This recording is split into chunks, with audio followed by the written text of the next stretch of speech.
Hello everyone and welcome. In this video I'm going to walk you through how to enable search pop-up on our projects. Now to do this, from the home page, right click and then left click on settings, click on features on the left side and then scroll down until you see search pop-up, and this is it. You click on done, and now that you've on it, you can now edit it on text selection, convert currencies to what you choose,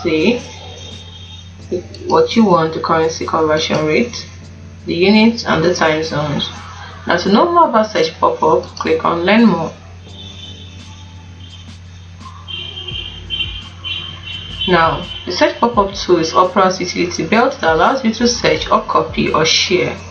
If you're on Mac, the text is highlighted on a web page. With just one click, your highlighted text opens a new tab and is queried by your default search engine. You can also copy the text to your clipboard to use it later on. It's as simple as that.